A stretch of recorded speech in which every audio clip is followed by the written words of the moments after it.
오늘 우리가 함께 볼 하나님의 말씀 구약성경 호세아 6장 1절부터 3절까지입니다. 호세아서 6장 1절부터 3절까지의 말씀입니다.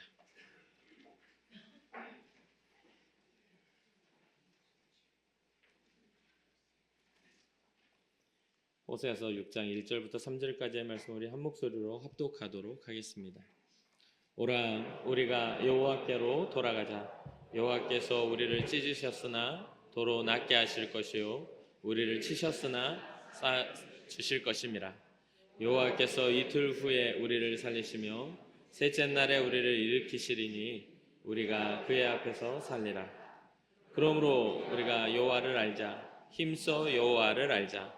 그의 나타나심은 새벽빛같이 어김없나니 비와 같이 땅을 적시는 늦은 비와 같이 우리에게 임하시리라 하니라. 아멘. 지난 시간에 호세아의 사명에 대해서 시대를 짊어져야 했던 그 사명에 대해서 이야기를 좀 나눴었죠.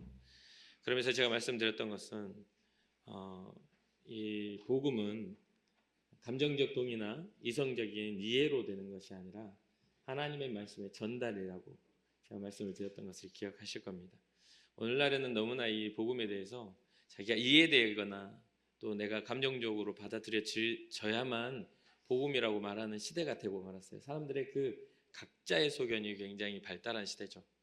그러다 보니 이제는 어떤 기준을 세워도 어떠한 도덕적인 어떤 그런 기준들이 되게 흔들려 버리는, 그래서 도덕적인 기준이나 질서가 흔들리는 상태를 말세라고 이야기를 한다고도 예전에 또 말씀을 드렸었던 기억이 납니다.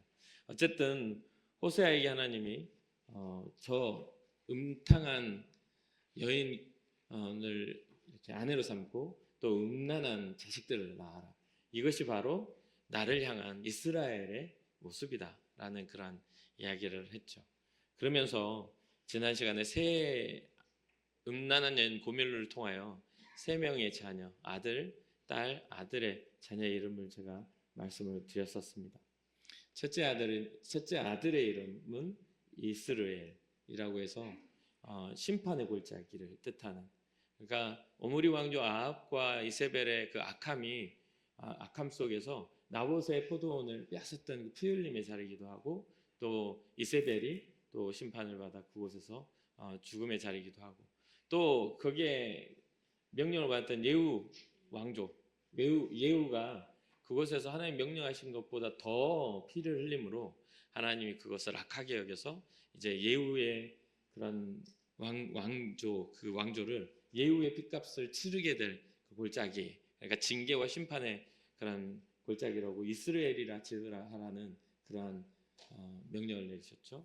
두 번째 딸의 이름은 루하마라고 해서, 로라는 부정적인 단어를 써서 루하마라는 긍휼히 여김을 받다라는 그런 의미의 이름을 긍휼히 여김을 더 이상 받지 못한다라는 그런 이름으로 지으라고 했고, 셋째 아들이 태어났는데 로암미라고 했습니다. 암미라는 뜻은 내 백성이라는 뜻인데 부정적인 단어 로를 써서 내 백성이 이제 더 이상 아니야라고 말씀을 드리면서 우리가 회복해야 될 이름이 이스라엘에서 이스라엘로, 그 다음에 로하마에서 루하마로, 로암미에서 암미로 우리가 회복되어야 한다라고 말씀을 드렸던 기억이 납니다. 그런데 그러한 어떤 경고를 받았던 이스라엘 백성이 그 경고를 듣지 않습니다. 듣지 않았던 이유가 뭐냐면 그들은 이미 고난 앞에 있지 않았어요.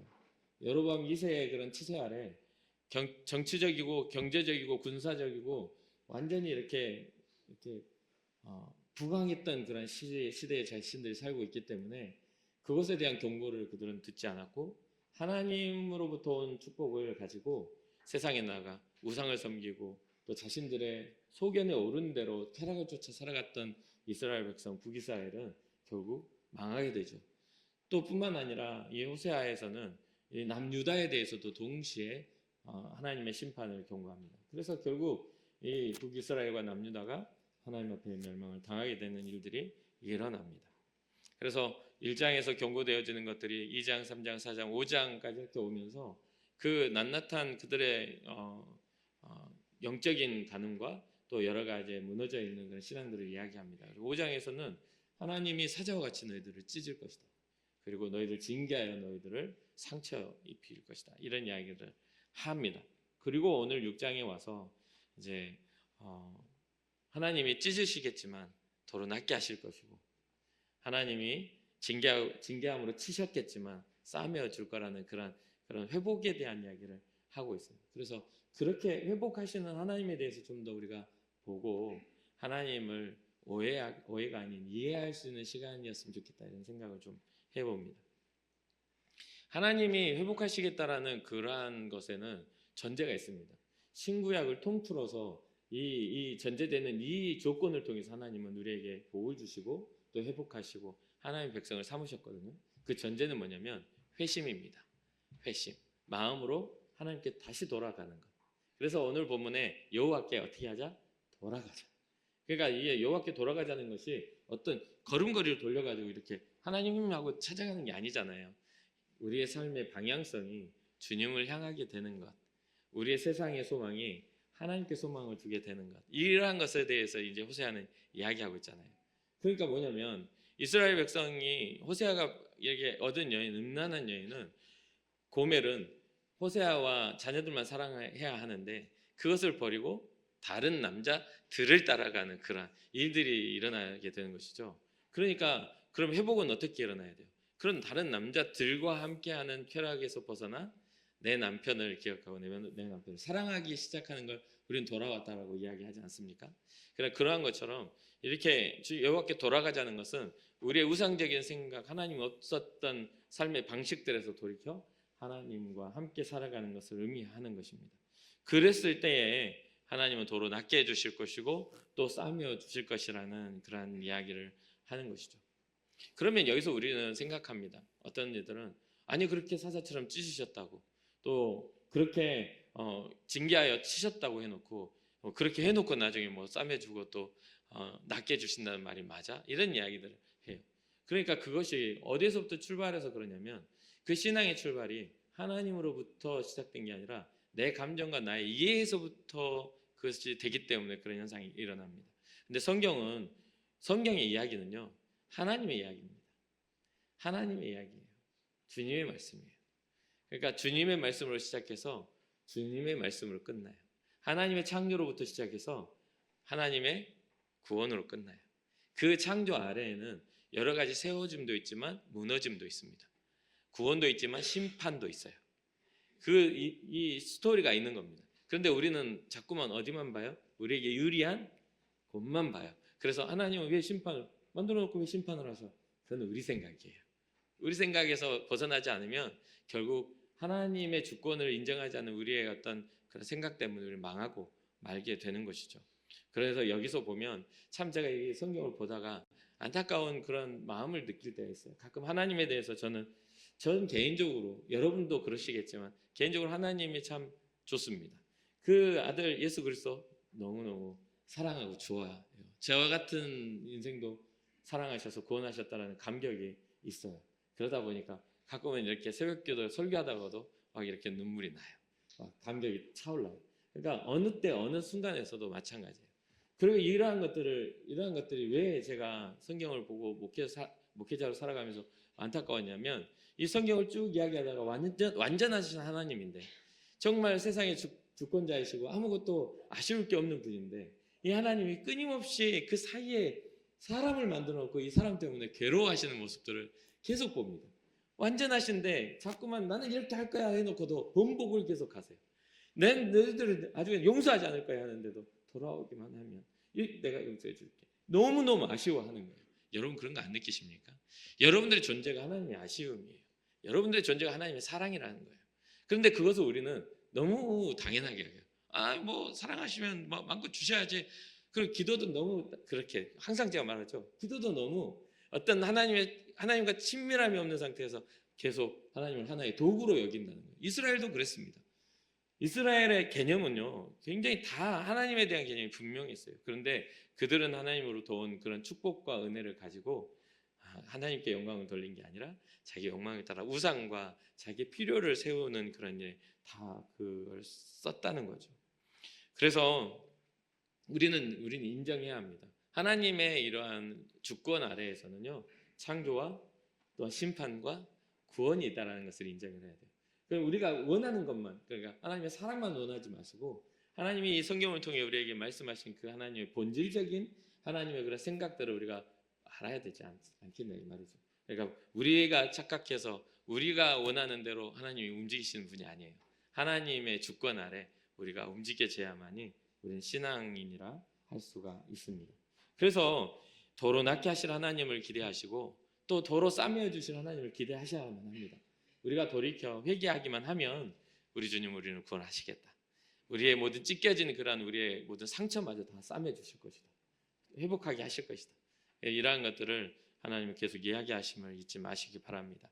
그러면서 이 호세아가 2절에 이런 말을 합니다. 여호와께서 이 둘 후에 우리를 살리시며 그리고 셋째 날에 우리를 일으키시리니 우리가 그의 앞에서 살리라. 우리는 지금 누구 앞에서 살고 있습니까? 여러분 누구 앞에서 살고 계세요? 여러분 삶은 그냥 내 눈에 보이는 대로 살고 있죠. 내 눈에 보이니까 사는 거예요. 그런데 때로는 우리가 내가 볼 수 있는 걸 상실하고 내가 할 수 있는 것을 기회를 잃게 되고 우리가 손발이 다 묶고 뭔가를 할 수 없는 상태가 된다면 우리는 뭘 봐야 하는 건가요? 아무것도 할 수 없다면, 나에게 주어진 어떤 선택권이 전혀 없다면 우리는 정말 자유로운 시대에 자유로운 나라에 살고 있습니다. 그런데 우리가 조금만 눈을 돌려보면 세상이 그렇게 만만한 세상으로 돌아가고 있지는 않아요. 그렇죠? 여러 가지의 그런 하나님을 대적하여 일어나는 것들이 너무 많습니다. 하나님을 대적하여 하나님의 섭리와 뜻을 이 인류 역사가 하나님을 거절해 온 것처럼 끊임없이 하나님을 대체하는 우상을 만들어 왔던 것처럼 현재도 똑같아요.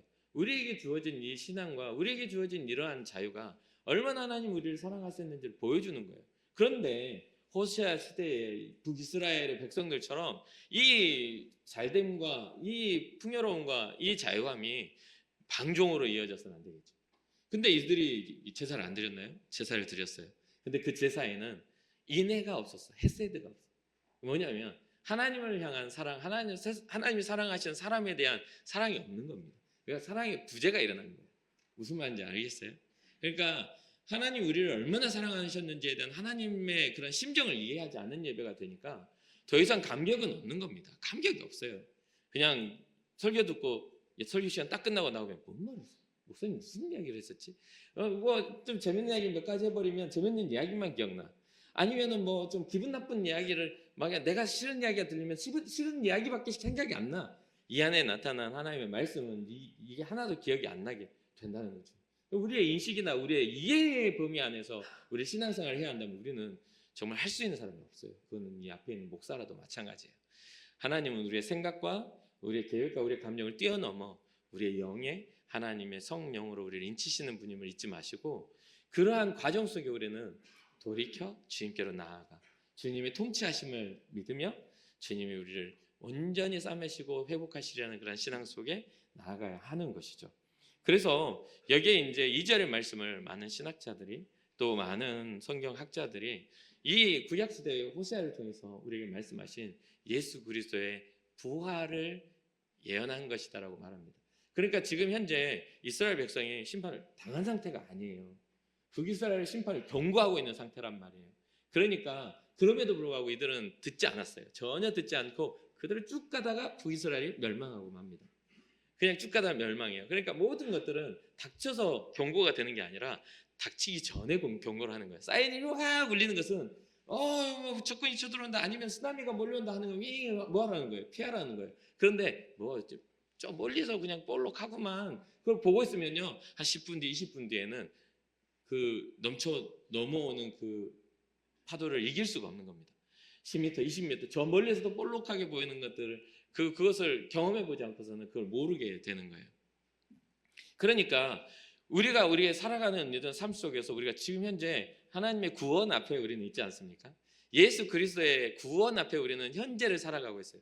아직 다시 오셔서 우리를 심판하실 그 주님의 다시 오실 마지막 마라나타의 주님을 아직 맞이하지 못했지만 우리는 그 주님이 다시 오시는 그때를 딱 마주하며 오늘 하루를 살아가야 할 사람인 거예요.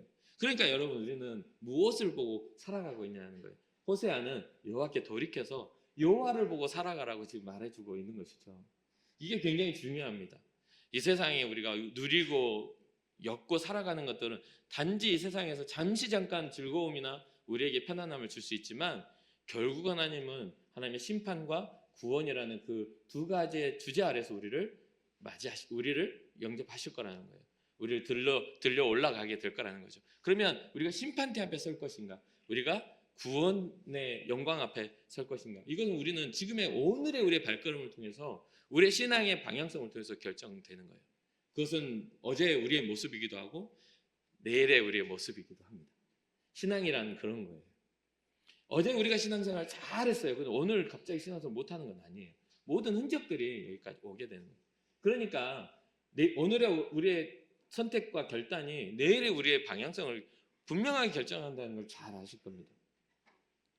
그래서 이 주님의 부활하심에 대한 이 주님의 부활하심과 생명의 살림에 대한 이 예언의 말씀이 오늘날에 동일하게 적용되어져서 그 이스라엘의 폐역과 같은 그러한 음란한 여인의 폐역과 같은 그러한 모습에서 우리가 벗어나 하나님 앞에 돌이켜 주님과 연합하는 우리의 신앙이 되어야 해요. 주님 앞에서 우리가 살아가야 하는 은혜가 있어야 하는 것이죠. 그래서 야고보서 기자가 그런 이야기, 야고보서에 이렇게 기록합니다. 가늠한 여인들이여 세상을 사랑함이 하나님과 원수가 됨을 알지 못하느냐. 가늠하는 여인이라는 것 거기에는요 그냥 여인이라는 어떤 지칭인데 고멜과 같은 그러한 어떤 상징적인 의미에 불과합니다. 근데 그게 세상을 사랑함이 하나님과의 원수되는 그러한 가늠임을 깨달아 알아라 라고 이렇게 경고를 하죠.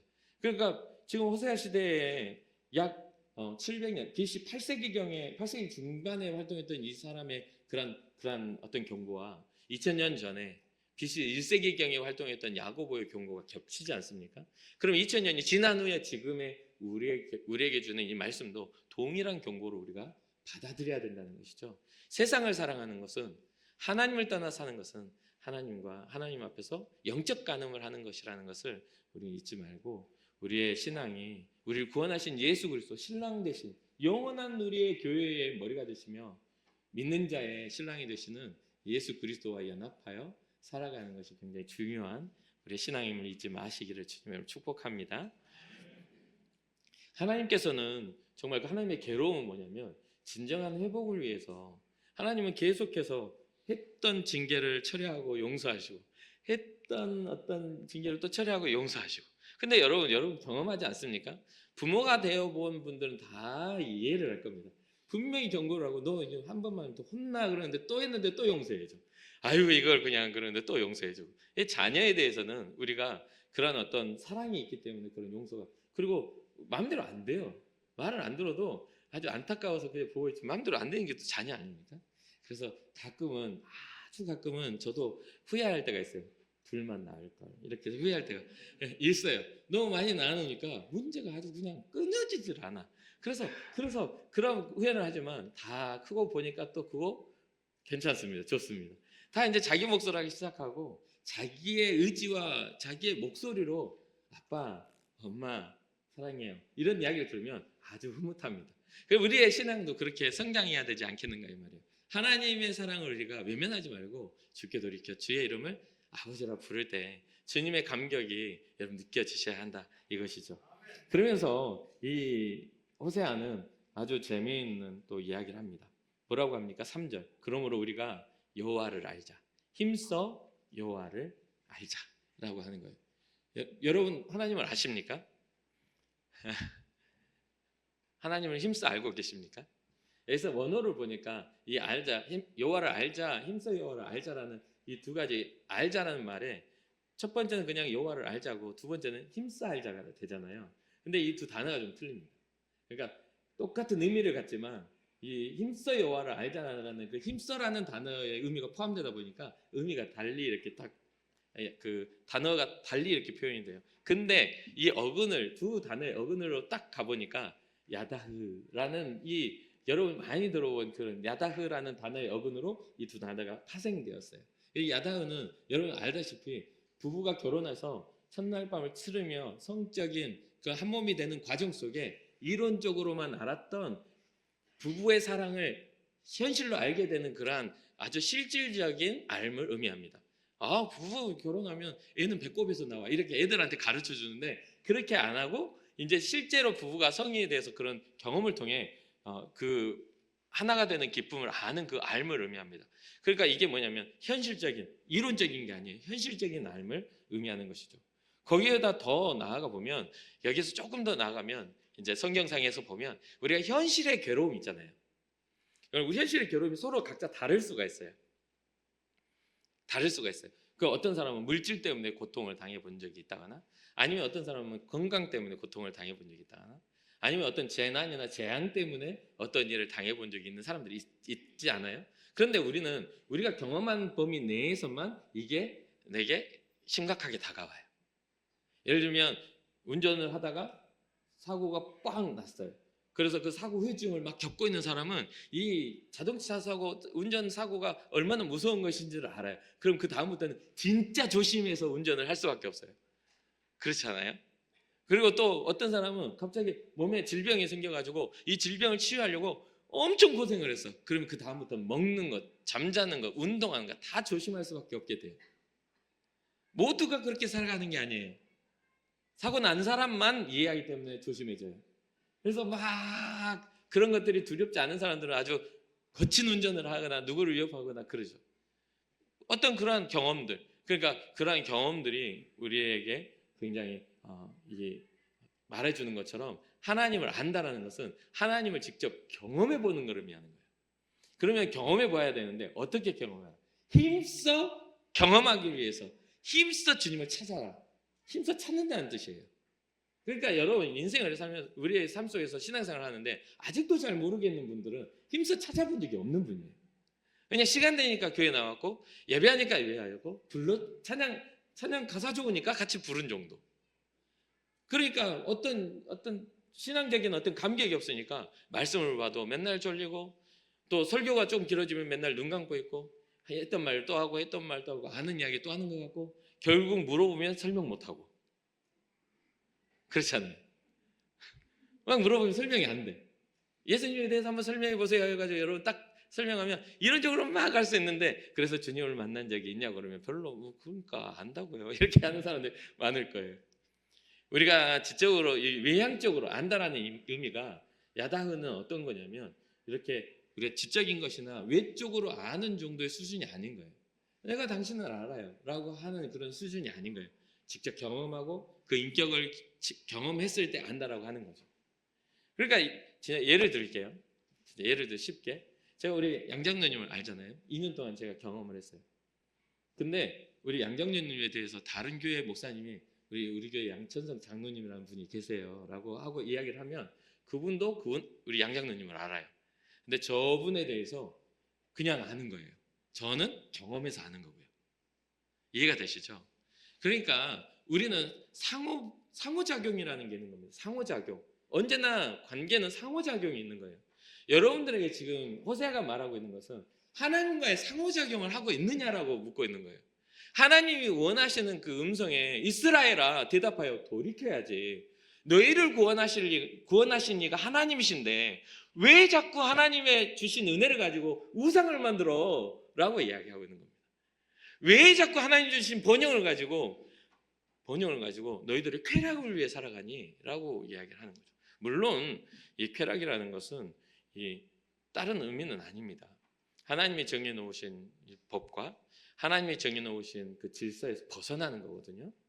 우리가 좋은 음식을 먹고 좋은 곳을 여행하고 이런 것들을 쾌락이라고 안 해요. 그것은 우리는 쉼이라고 하고 여가라고 해요. 근데 그걸 가지고 나쁜 짓을 하면 안 되는 거죠. 그러한 부분들에 있어서 우리는 구분을 좀 할 필요가 있고, 그 구분에 대해서 율법을 통해 하나님 우리에게 걸어가야 할 그런 정직한 길들을 가르쳐주고 있다는 겁니다. 여호와를 알자, 힘써 여호와를 알자라고 했을 때 이것이 신약에 또 적용되어져서 이렇게 오다 보니까 이 요한복음 17장 3절에 우리가 잘 알고 있는 한 구절이 나옵니다. 영생은 곧 유일하신 참 하나님과 그가 보내신 자 예수 그리스도를 아는 것입니다. 그러니까 지금 현재 안다라는 것은 여기에서 또 오늘날 우리가 이 여호와를 알자라고 외치는 호세아의 말씀을 우리가 적용하여 알아야 될 것은 하나님이 보내신 구원의 이름 예수 그리스도를 아는 겁니다. 그러면 이것이 아까 말했던 것처럼 크리스마스가 되면 캐롤을 울리고 목사님 크리스마스 설교하고 이제까지 여러분들이 다람쥐 쳇바퀴 돌듯이 그냥 신앙 생활 안에 종교 생활 안에는 아니냐, 아니면 진정으로 나를 구원하신 그분에 대한 감격이냐를 오늘 한번 점검해 보시라는 거예요. 주님을 진짜 알아서 나를 구원하시는 주님의 그 은혜에 대한 감격을 우리는 소유할 때 주님을 안다고 할 수 있습니다. 성령의 인치심으로 우리로 하여금 깨닫게 하신 그 하나님을 경험하는 거죠. 그래서 이러한 부분들에서 우리는 우리가 신앙생활 하고 있는 이러한 모든 바탕 안에 우리는 하나님을 인격적으로 만나는 그런 신앙적 체험이 우리에게 있어야 되는데, 그 인격적으로 만나는 체험의 첫 번째가 돌이키는 것, 여호와께 돌아오는 것, 그리고 그 두 번째가 더 알고 힘써 알아가는 것이죠. 이것을 통해서 우리는 신앙이 성숙하고 성장해 갈 수가 있습니다. 마지막으로 이제 제가 말씀드리고 싶은, 호세아는 이스라엘 백성이 하나님을 창조주라고도 인지했습니다. 그리고 율법을 주신 분이었어요. 그래서 율법대로 이스라엘 백성의 사유가 형성되기도 해요. 그리고 하나님은 이집트에서, 애굽에서 이스라엘 백성, 종살이해야 되는 이스라엘 백성을 구원하신 구원자라는 것도 알아요. 그런데 이스라엘 백성들의 인식은 뭐냐면, 우리나라의 수호신 정도의 하나님을 굉장히 많은 신들 중에 하나로 여기고 말았습니다. 이해가 되십니까? 그래서 오늘날 우리가 조심해야 될 것이 종교 다원이에요. 그러니까 결국 낙원에 이르는 그것은 길은 다르지만 어떻게든 다 존중해줘야지라고 세상은 이야기해요. 모든 우상과 대척점에 있는 것은 하나님입니다. 온전한 하나님밖에는 참신이 없어요. 나머지는 다 사람들의 생각과 사람들의 상상과 사람들의 요구에 따라 생겨난 우상에 불과해요. 사람들이 손으로 만들어서 그러한 것들을 세워놓은 거죠. 사람들의 생각과 이지와 필요한 것들을 만들어서. 그러니까 미국 같은 경우는 과학신도 있잖아요. 과학신. 또 이란 강의 듣다 보니까 스파게티 알죠? 우리가 먹는 스파게티 신도 있더라고요. 근데 그 스파게티 신을 섬기는 사람들이 생각보다 엄청나게 많아요. 그러니까 이게 사람들의 이 각자의 생각 속에 자리 잡고 있는 이런 호황됨들은 이게 스스로 이성이 아닌 악한 영의 역사라고 봐야 되는 것이 훨씬 타당하다. 저는 그런 생각을 합니다. 이단에 빠지거나 사이비에 빠지는 사람들을 우리가 조금만 지혜롭게 쳐다보면요, 어떻게 저렇게 빠질 수가 있지? 라고 하는데 지식층이 빠져들고, 또 그럴 리가 없는 굉장히 권력을 갖고 힘을 갖고 어떤 기업의 총수들도 그 안에 빠져가지고 거기서 헤어나오지 못하는 것들도 심심치 않게 본단 말이죠. 그러니까 사랑하는 성도 여러분, 우리는 이 모든 세상 문화의 유혹에서 우리가 벗어나려면 참되신 하나님을 아는 것밖에는, 주의 말씀 안에 감추어진 생명의 비밀을 발견하는 것밖에는 답이 없어요. 이거는 감추어진 보화예요. 성경 끊임없이 천국을 감추어진 그런 보화로 우리에게 말해주고 있어요. 그러니까 보물찾기 하듯이 찾지 않으면 발견할 수가 없어요. 의지를 갖지 않으면 발견할 수가 없어요. 그러니까 힘써 여호와를 알게 되는 그런 은혜가 있기를 바라고, 임지 속에 이스라엘 백성들이 가지고 있는 임지 속에 자리 잡고 있는 그냥 수많은 신 중 하나, 예전에 과거에 우리를 이끌어 왔던 무슨 장군 같은 그 하나님 하나, 이 정도 수준으로 생각하면 안 되고, 영원한 하나님의 역사와 능력이 우리를 영원한 하나님의 나라로 이끌어 가실 거라는 우리의 구원자 예수 그리스도를 통해 우리를 구원하실 그 영원한 왕, 영원한 창조주, 또한 우리의 심판자, 우리의 구원자이신 하나님을 인지해야 되는 것이죠. 그러면서 마지막에 이런 말을 호세아가 합니다. 그의 나타나심은 뭐라고 해요? 새벽 빛같이 어김없나니. 필연이라는 거예요. 그리고 비와 같이 땅을 적시는 늦은 비와 같이 우리에게 임하시리라. 비가 내릴 때 사람 구분하며 이렇게 가는 거 보셨습니까? 비가 내리면 악인이나 선인이나 동일하게 비를 내리시는 하나님이라고 이야기하잖아요. 그러니까 필연으로 주님의 나타나심이 있고, 하나님의 심판이나 구원은 필연으로 모두에게 적용되는 그 비의 내림은요, 우리의 어떤 소유가 아니라 하늘로서 내리는 은총이라는 겁니다. 그러니까 이러한 부분들에 있어서 우리가 이것을 인지해야 돼요. 예수 그리스도의 복음은 누구 한 사람의 특정한 사람에게 주어진 특권이 아닌 모두가 구원받을 이름 예수 그리스도의 이자는 거예요. 그거는 필연적으로 새벽빛 같이 우리에게 비춰질 텐데, 그분의 나타나심은 필연적으로 우리에게 오게 될 텐데, 그것을 우리가 주님 앞에 돌이켜 주님을 알게 된 자들에게는 구원의 빛으로 비춰질 거라고 믿으시기를 주님의 이름으로 축복합니다. 그러니 복잡하게 신앙생활 할 건 아닙니다. 여러분들의 삶 속에서 주님의 사람다운 삶을 살고 우리의 시선, 그러니까 주님께 향하는 길은 없어요. 주님께 향하는 우리의 중심이 있는 거지. 그러니까 우리의 도로 있잖아요. 여기서 우회전 이런 건 없어요. 우리가 주님을 향한 중심이 있어서 주님의 뜻을 분별하고 주님이 기뻐하시는 것을 향해 가는 것이죠. 근데 사람들은 자꾸 그것을 방법이나 어떤 행위로 봐요. 그러니까 그것이 굉장히 큰 착각이 되는 거죠. 그래서 저는 수많은 그러한 것들을 경험합니다. 이건 조금 상황에 맞지 않을 수도 있겠는데, 열심히 전도하고서 집에서는 폐악질을 하는 사람을 보기도 해요. 예수 믿고 천국까지 해놓고 집에 가가지고는 아내를 때리고 자녀들에게 아주 폭력과 밖에서 이렇게 쌓인 그런 스트레스를 집에 와서 다 풀고, 또 집 밖을 나갈 때는 거룩하게 십자가 가슴에 달고 예수. 여러분은 어떠신가요? 우리의 삶이 한결이었으면 좋겠습니다. 주님의 사람다운 삶으로 한결로 어디에서나 주님의 빛을 비추고 어디에서나 가치를 가진 자가 되어서 주님을 더욱더 깊이 알아 하나님의 영광을 나타내는 여러분과 제가 되었으면 좋겠습니다. 다시 오실 그분을 우리가 맞이하기 위해 오늘날 우리는 살아가고 있잖아요. 그러니까 여러분들이 있어야 될 그 자리, 여러분들이 해야 할 기도, 여러분들이 주께 드려야 할 예배를 소중하게 여겨서 어디에든지 여러분들이 앉았다 일어난 그 자리에 은혜의 흔적이 남는 그런 은혜가 있기를 주님으로 축복합니다. 잠시 기도하겠습니다.